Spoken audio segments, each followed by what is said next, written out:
नमस्कार. आचार्य 90 FM वर सर्वांचे मनपूर्वक स्वागत. श्यामची आई या पुस्तकातील कथांचे वाचन करत आहोत. आज मी कविता घाणेकर आनंदाची दिवाळी सादर करत आहे. आनंदाची दिवाळी. दिवाळीचे दिवस जवळ येत होते. शाळांना सुट्टी झाली होती. मी दापोलीस जवळच शिकत होतो, त्यामुळे सुट्टी होताच घरी गेलो. मला व माझ्या धाकट्या भावांना एक नवीन सदरा वडिलांनी केला, परंतु त्यांच्या नेसूची धोतरे मात्र फार फाटली होती. आईने ती 17दा शिवली होती. 17 ठिकाणी शिवली होती. ती आता इतकी विरली होती की शिवणे कठीण झाले होते. आम्हा मुलांना त्यांनी नवीन कपडे केले, परंतु स्वतःला नवीन धोतरे घेतली नाहीत. आईला वाईट वाटत होते, परंतु ती काय करणार? तिच्याजवळ थोडेच पैसे होते. कितीतरी दिवसात तिला सुद्धा नवीन लुगडे मिळाले नव्हते, परंतु तिला स्वतःचे इतके वाईट वाटत नसे. परंतु वडिलांचे दैन्य पाहून तिचा जीव करपे. रोज फाटका भाग निर्यांमध्ये लपवून वडील वेळ मारून नेत असत. मुंबई पुण्याकडचे लोक दिवाळीत घरी येतात. दिवाळीच्या सुमारास बोटी सुरू होतात. समुद्र शांत असतो. मुंबईहून घरी येणारे लोक येताना फटाके, खेळणी वगैरे दिवाळीसाठी मुलांसाठी घेऊन येतात. माझा मोठा भाऊ पुण्यास मामाकडे शिकत होता. तो काही येणार नव्हता, परंतु पुण्याहून कोणसे आमच्या गावी आले होते. त्यांच्याबरोबर पुण्याच्या मामांनी आईला भाऊबीजेचे 3 रुपये पाठविले होते. आमच्यासाठी खाऊ पाठविला होता. ते 3 रुपये पाहून आईला आनंद झाला. तिने सर्वांची खुशाली विचारली. रुपये देऊन तो गृहस्थ निघून गेला. आम्ही आईच्या भोवती जमा झालो. मामाने खाऊ पाठविला, आम्हाला दे. आम्ही तिच्या पाठीस लागलो. जर्दाळू व पेपरमिंटच्या वड्या होत्या. आईने एक जर्दाळू व 2 वड्या दिल्या. माझा धाकटा भाऊ 2 जर्दाळू पाहिजेत म्हणून हट्ट धरून बसला. आई म्हणाली, अरे तो तुमच्यासाठीच आहे. आज काय एकदम संपवायचा आहे? पुरवून खाल्लात तर तुम्हालाच बरेच दिवस पुरेल. तो म्हणाला, तर मग आणखी 1 वडी दे आणि ही बदलून दे. मला गुलाबी रंगाची दे. आईने त्याला वडी बदलून दिली व शिवाय आणखी 1 दिली. आम्ही अंगणात खेळू लागलो. चिंध्यांचा देशी चेंडू केला होता व दबादबी आम्ही खेळत होतो. आईने खाऊ फडताळात मुंग्या न येतील अशा व्यवस्थेने ठेवून दिला. थोड्या वेळाने तिने मला हाक मारली. मी घरात गेलो. आई म्हणाली, श्याम, अमृत शेटजींकडे जाऊन नवीन धोतर जोड्यास काय पडते विचारून ये. त्यांच्यासाठी हवा आहे म्हणून सांग. घरात आहेत का म्हणून विचारले तर गावाला गेले आहेत, उद्या येतील असे सांग. चौकशी करून येण्याला मला सांगितले म्हणून आलो असे सांग. मी अमृत शेटजींच्या दुकानात गेलो. मोहन्या व बद्री त्यांचे मुलगे तेथे होते. मोहन्या मला म्हणाला, काय रे श्याम, काय पाहिजे? चित्रे पाहिजे असतील म्हणून आलास होय ना? मी त्याला म्हटले, चित्रे देत नाहीस, मग कशाला मागू? मी तुझ्याजवळ कधी मागणार नाही, परंतु धोत्राचा भाव विचारावयास मी आलो आहे. कोणाला धोतर जोडा? तुला? त्याने विचारले. नाही, भाऊंसाठी. चांगला लांब रुंद हवा, पोत चांगले हवे. किंमत काय ते विचारावयास मी आलो आहे. 2-3 नमुने दे, ते मी घरी दाखवून आणतो असे मी सांगितले. मोहन्या मारवाड्याचे 2-3 प्रकारचे धोतरजोड दिले. अमृत शेठ म्हणाले, दाखवून लवकर आण हो श्याम, आम्ही काही घरी ठेवणार नाही व ठेवले तर पैसे देऊ असे मी अभिमानाने म्हटले.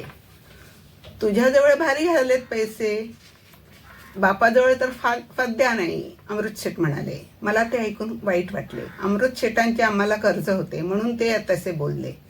स्वाभिमानाने जगू म्हणणाऱ्याने मरावे, परंतु कर्ज कधी काढू नये. मी ते नमुने घेऊन घरी आलो व आईला दाखविले. त्यातील एक आईने पसंत केला. किंमत बेताचीच होती.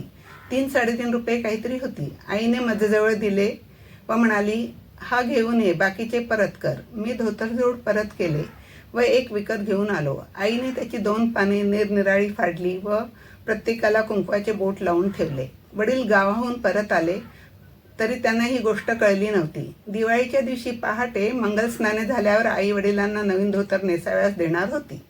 आम्ही मुले होतो तरी ती गोष्ट आम्ही फोडली नाही. आईच्या कटात आम्ही तिची मुले सामील झालो होतो. उद्याची दिवाळी. आम्ही टाकळ्याच्या शेंगा आणून त्यातले इंद्रजव काढले. ते वाटून आईने अंगाला लावण्यासाठी तयार करून ठेवले. पायाखाली नरकासूर म्हणून चिरडण्यासाठी कारिटे आम्ही गोळा करून ठेवली. अंगण झाडून स्वच्छ केले. घाण दूर करणे म्हणजेच खरोखर नरकासूर मारणे. नरक हाच असुर आहे. नरक म्हणजे घाण. या घाणीसारखा दुष्ट राक्षस कोण आहे? राक्षस माणसे खाईल, परंतु घाणीतून उत्पन्न होणारा रोग राक्षस हजारो लोकांना खातो. तरी तृप्त होत नाही. घाणीसारखा शत्रू नाही. पावसाळ्यात सर्वत्र घाण होते. विष्ठा शेण सारे आजूबाजूला पडलेले असते. ही घाण दूर करायची म्हणजे नरकासुराला मारणे. आणि मोठी गंमत आहे. सत्यभामेने नरकासुराला मारले. ती कृष्णाला म्हणाली, तुमच्याने हा मरणार नाही, याला मीच मारेन. घाण दूर करून स्वच्छता निर्माण करणे यात स्त्रियांचा हातखंडा आहे. पुरुष घरात घाण करतात, परंतु बायका स्वच्छता ठेवतात. बायकांच्या बाहेरपणात पुरुषांच्या हातात घर असते. ते धड केर काढणार नाहीत, चूल सारवणार नाहीत, शेण नीट लावणार नाहीत, भांडी घासणार नाहीत, दिवे पुसणार नाहीत. 4 दिवसात घर म्हणजे उकिरडा अशी स्थिती करून टाकतात. परंतु स्त्रिया अंग धुताच पुन्हा सारे आरशासारखे स्वच्छ करतात. नरकासूर सत्यभामाच मारेल. घाण स्त्रियाच दूर करतील. परंतु अलीकडच्या स्त्रिया घरातील घाण रस्त्यात फेकतात. राक्षस रस्त्यात ठेवला तरी तो वाईटच. घाण रस्त्यात फेकू नये. म्युन्सिपाल्टीच्या पेट्या असतील, त्यात जवळ जाऊन घाण टाकावी. आम्ही सारे स्वच्छ करीत होतो. तुळशीचे वृंदावन आईने नवीन घातले. आईने पणत्यापासून तयार केल्या, वाती तयार केल्या. सायंकाळी त्या ठिकठिकाणी आम्ही लावल्या. पहाटे लवकरच उठावयाचे म्हणून आम्ही मुले लवकर झोपलो. आई मात्र बराच वेळ काम करीत होती. उटणी वगैरे तयार करीत होती. मोठ्या पहाटे उठून आईने बाहेरच्या चुल्यात विस्तव घातला. तिने स्वतः आपले न्हाणे आटोपून व आम्हाला एकेकाला ती उठवू लागली. अंगाला उठणे, तेल चोळू लागली. आधी तेलाचे 5 ठिपके जमिनीवर काढून मग ती आमच्या अंगाला लावी. खूप पाणी आंघोळीला ती देत होती. वडीलही केव्हाच उठले होते. त्यांनी देवाच्या पूजेसाठी फुले आणून ठेवली. आमची स्नाने झाल्यावर ते आंघोळीस गेले. आम्ही घरच्या देवाला नमस्कार केले व देवळातून सुद्धा जाऊन आलो. आईने वडिलांना आंघोळीस पाणी दिले. त्यांची आंघोळ झाली. पुन्हा कद नेसून त्यांनी देवाची पूजा केली. देवांना थोडे वासाचे तेल त्यांनी लावले. आज देवांना सुद्धा कडक पाण्याची आंघोळ. रोज बिचारे थंड पाण्याच्या अभिषेकात कुडकुडायचे, परंतु आज त्यांना गरम पाणी. वडिलांनी देवपूजा केली. करंजी अनारशांचा नैवेद्य होता. पहाट झाल्यापासून भूते भिक्षेसाठी येत होती. अंबाबाईची गाणी म्हणत होते. पैसा पोहे करंजी मागत होते व आम्ही त्यांना घालीत होतो. वडिलांनी आम्हाला हाक मारली व देवाचा नैवेद्य त्यांनी आम्हाला दिला. रोजचे सूर्यनमस्कार घालून ते देवळात गेले. देवळातून थोड्या वेळाने ते परत आले. माझे धोतर कुठे आहे आज? दिसत नाही ते, त्यांनी आईला विचारले. त्याची 2 अंगपुसणी केली. किती फाटले होते ते, आई म्हणाली. अगं मग नेसू काय आज? आणखी महिनाभर ते गेले असते, ते म्हणाले. त्याचा अंत तरी किती पाहावयाचा.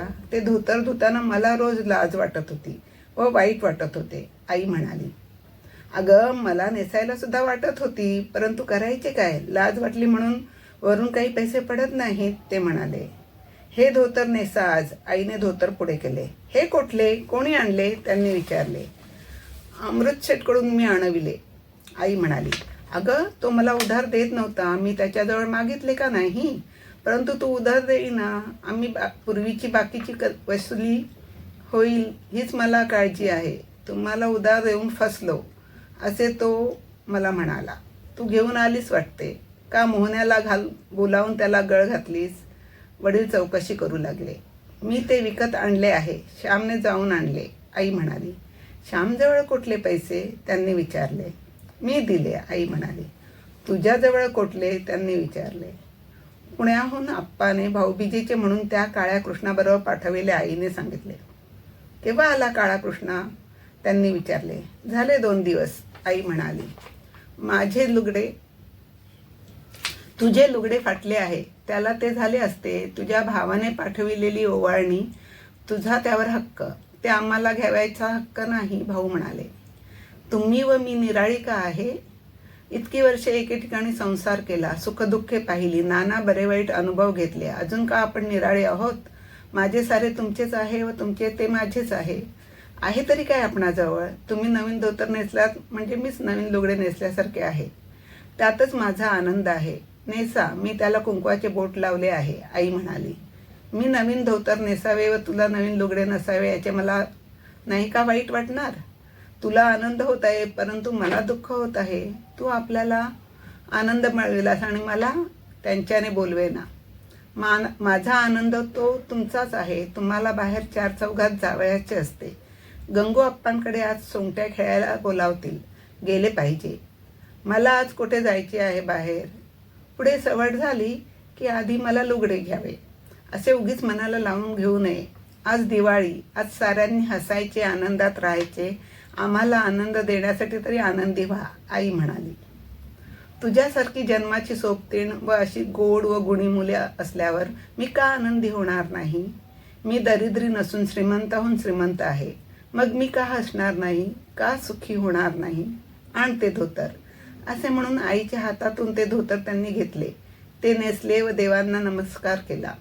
वडिलांचे नेसूचे धोतर पाहून आम्हालाही आनंद झाला. परंतु खरा आनंद जर कोणाला झाला असेल तर तो माझ्या आईला. तो अनुभव स्वतःच अनुभवून पाहावा लागतो. प्रेमपूर्वक त्यागातील आनंद, त्याची चव तशी करीत गेल्यानेच समजू शकते. एकदा चटक मात्र लागली पाहिजे. श्यामच्या आई पुस्तकातील ही कथा तुम्हाला नक्कीच आवडली असेल. मी कविता घाणेकर तुमची रजा घेते. तुम्ही ऐकत रहा आचार्य 90 FM, युअर ओन रेडिओ. धन्यवाद.